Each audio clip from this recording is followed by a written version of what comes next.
Hey everyone, just before we begin, this video is a re-edited upload of a reaction from our previous and now deleted channel, so please check that you subscribe to this new channel here, enjoy the review, and we look forward to seeing you in some new material coming very soon. Hi there and welcome back to Japan, where I'm going to be giving you my special report having travelled all the way to Tokyo from Nagano to see BAND-MAID perform live for the first time ever.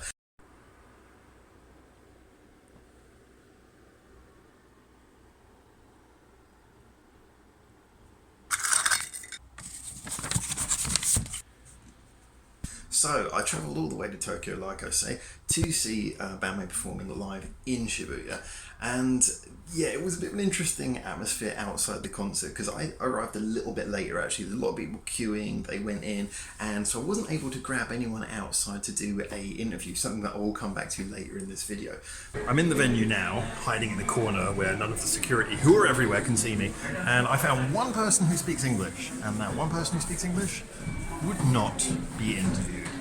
So I guess I'll just have to talk to you after the show. It was just this sort of strange feeling, being in this big concert venue. And it's not the first time I've had this in Japan, but it's the first time with a band as heavy as BAND-MAID, where you've got an assigned seating area. Now obviously the minute the curtains come, everyone's standing, but it was just really interesting sort of being confined to your standing area and sort of keeping your arms and legs inside the vehicle, so to speak, you know, not wanting to touch anyone, but also kind of wanting to rock out a little bit and enjoy it. Now, I did get the interesting experience that although I couldn't get any English-speaking people to do an interview with me, what I did get was I got a few Japanese people, and thank you, by the way, if this was you, sort of quietly looking at me going, and like taking photographs and stuff. So clearly my reactions are getting through to a few people, although maybe they don't all speak English. And big thanks to the person who was sitting directly next to me, because as I shuffled through to get to my seat, he was looking at me, and just as I stopped, he was like, "I know you from YouTube." I'm like, "Oh, thank you." So that was a good feeling.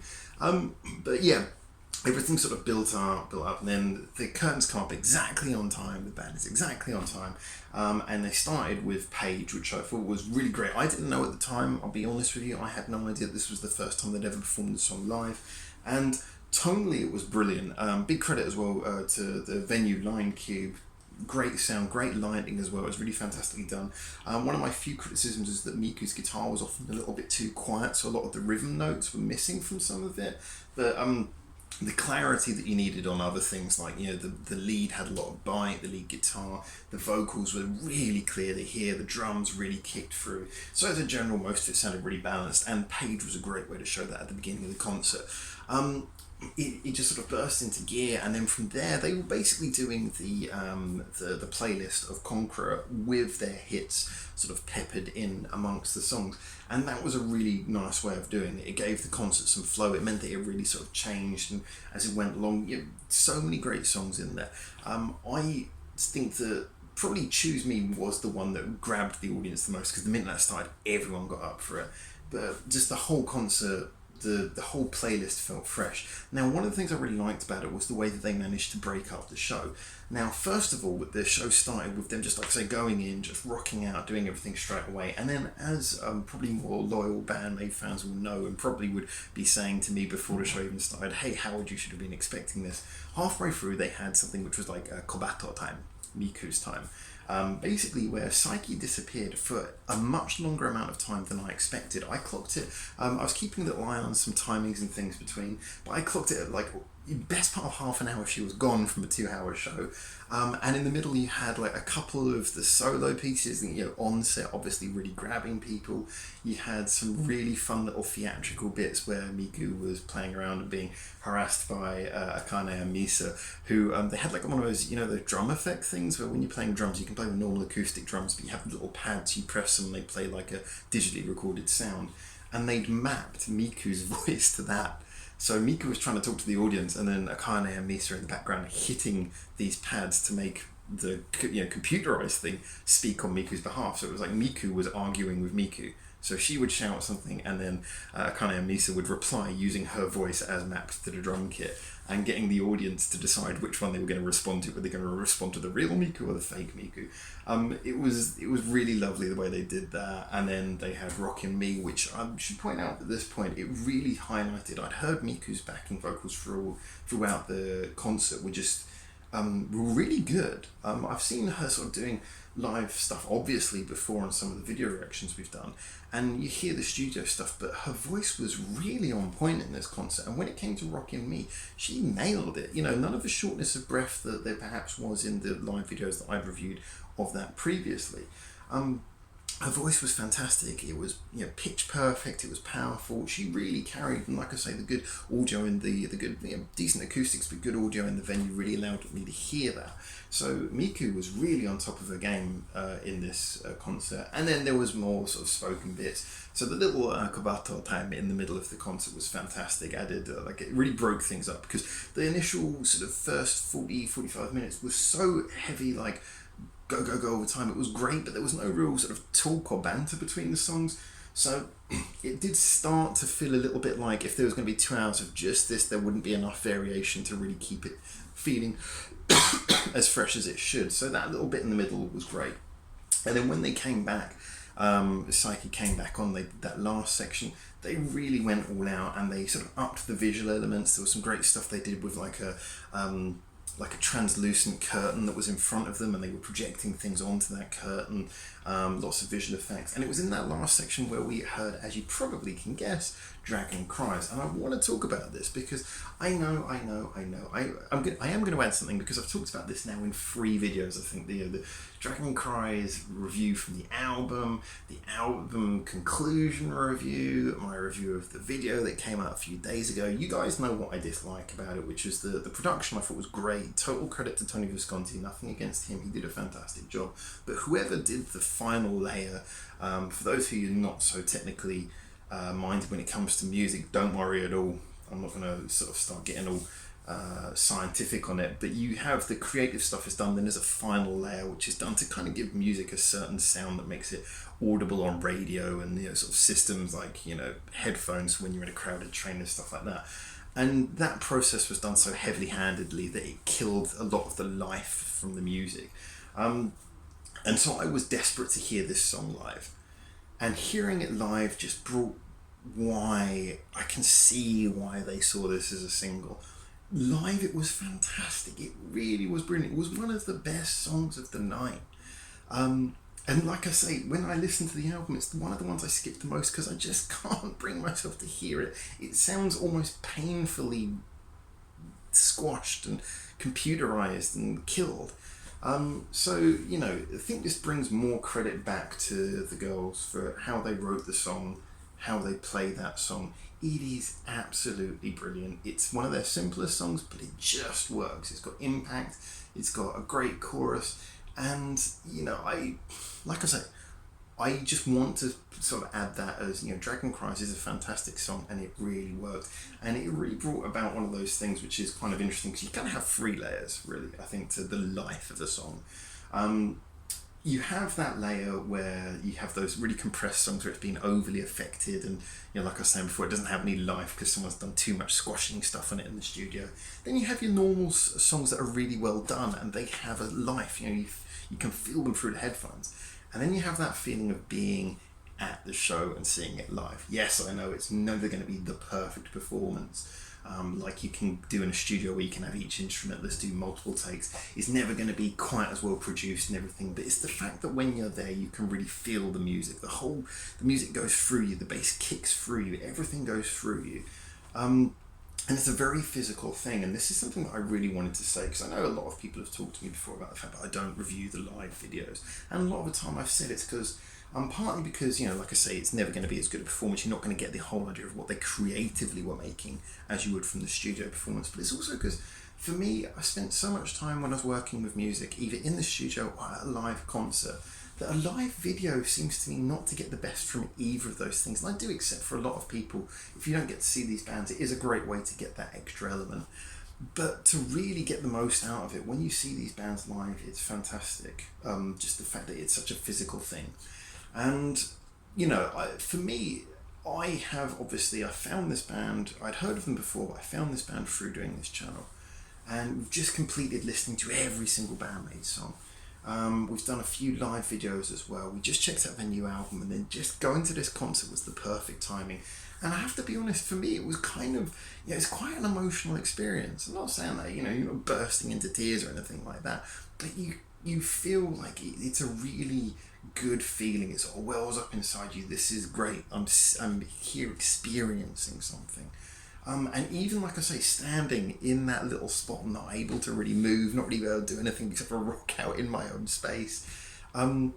It's just great. It felt brilliant, and it was everything that I wanted it to be.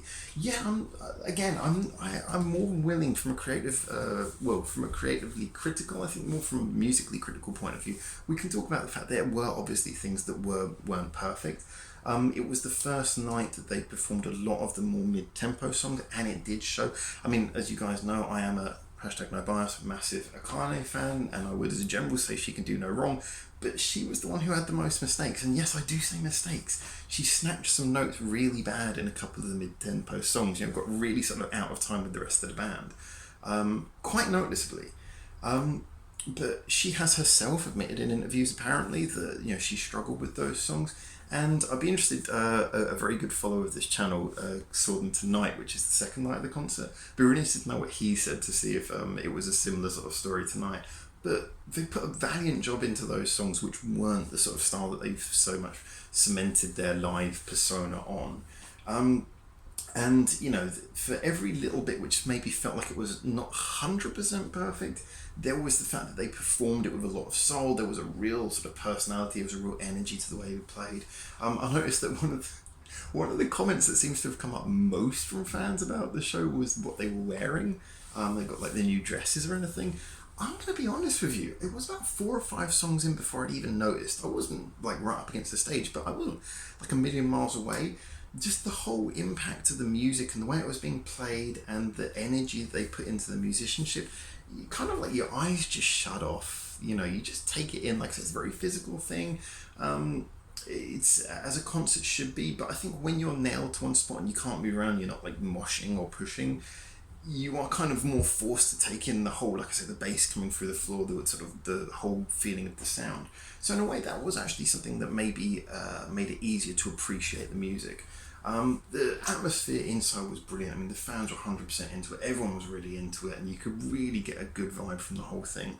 I've got to say, I don't really have a negative word to say about the concert. Yeah, I'm more than willing to admit there were some imperfections. The mix of the live sound was not 100% perfect, but better than most places that I've been to. Yeah. It just, as a general though, it was everything that I wanted it to be. And that's the thing that you want to be able to see coming out of a concert. You want to come out of it and say, yeah, that's kind of how I wanted that to come across. Given what you expect and what you don't expect, it still ticked all the boxes. So in my opinion, I've got to say, absolutely brilliant. I would recommend them live to anyone. I think they did a wonderful job. The personality shone, the musicianship showed, and there was nothing fake about it, but there was just enough theatrics to keep it from being just a list of songs. The Kabato time in the middle was a really good choice. It really sort of broke things up. Best part of 2 hours. I know some people say, 2 hours, that's a massive show. Considering they're young, energetic, and have a lot of material, I think 2 hours is kind of fair money's worth. So I actually think I'm more critical of other bands who only go on and play 1 hour. I think 2 hours is a fair amount for a show, especially when they've got no warm-up act. I think 2 hours is fair, and they did 2 hours and they really filled it out well. It was a well-organised, well-delivered show. But anyway, we're going to move on to another little bit of footage now, because as you guys might have noticed, well, as I say, I didn't really get anyone to talk to me during the show. So afterwards, I tried to leave the show and talk to some people then, and no one would talk to me then. So I thought, hey, this is a 2-day show, and like I say, one of our followers on this channel was going to day number 2. So I thought, you know what, I'm going to go along with him and see if I can get anyone to talk to me on the second day. And we went extra special early, like really early in the day, when it was just like the special tickets for the people just coming in to buy merch, getting the special merch, going away and coming back later for the concert. We came at that point around lunchtime. So anyway, let's check out and see how things went on the second day. So, as much as it pains me, I'm back in Shibuya. Now that funny sound you just heard is pretty much what I found out later happened to all of the footage I filmed on this camera phone on this day. Thanks very much, Huawei. Let's have another little example. Okay, so the venue security actually were really quite pleasant. Yeah, so with that in mind, I'm just going to commentate over what happened while you watch my face try to talk. So what happened here was that we walked up to the venue, and the first thing we kind of noticed was that the security once again were all around, but this time protecting the queue very much. So we went up to them, myself and my Japanese comrade, and asked them if it would be okay to interview some people. Now, as is always the case, the venues in Japan are very, very, very secure about privacy, not only of the band, but of the people in the audience. And so they said, no, we can't have any of it in sight. And they were really good about it, but they did actually talk to their managers and came back and just said, no, we can't have any interviews done on site. So I used my experience in this field to try and break down what the permutations would be for a successful interview. One of them was they showed us, well, I asked them, this is the line seemingly separating the front of the building from the street. Can we record over this line? They agreed, yes, that's okay. So we had a line set in place, and I said, you know, if we get people's permission, surely that invalidates any problem. They said, yes, if you can get people's permission, you can get them to talk to you over that line, you'll be fine. So that's the system that we worked on. Anyway, my friend went in to get his merchandise, credit to him, and we saw the venue, we saw the concert later that day. And I stood around outside trying to grab people and get them to do interviews. And, you know, there were a few Westerners there, and dare I say it, still, I couldn't get any of them to talk to me. In fact, there was one who, well, there was two who I couldn't successfully get to agree to an interview, and considering I had to get consent from all of them, that was a bad sign. There was a Japanese group who I tried to get to talk to me, but they kind of got a bit shy and didn't want to talk. And there was one guy who looked like I could get him to talk, but just as I walked up to him, he ran away. So yeah, it wasn't very successful. So here's what I'm going to be offering, guys. Here is what I'm going to be saying to you. If you have seen BAND-MAID on the World Domination Tour and would like to do an interview with me online via Skype or something, then I would like to interview any of you guys and hopefully do a special video where I can interview you as fans and get your opinions on the World Domination Tour, whatever dates you went to. And hey, maybe even if you're at a different tour, but I'd love to see what people think of what's going on at the current moment. So hey, guys, I couldn't successfully get any English language interviews at the venue, so if you want to be my English language interview, then let me know and we can do it as audio or video on Skype, and hopefully that means we'll be able to get a bit of fan interaction on the channel as well, as it was such a fantastic experience to see these guys live for the first time. Anyway, enough of me waffling, and I'm running out of footage anyway. So for now, from Japan, thank you so much for tuning in, and until I see you soon, ciao ciao.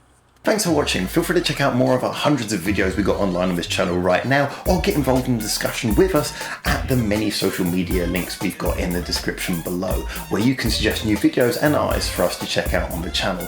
Or you can just do the usual YouTube stuff and comment, like, subscribe. You know how this works by now.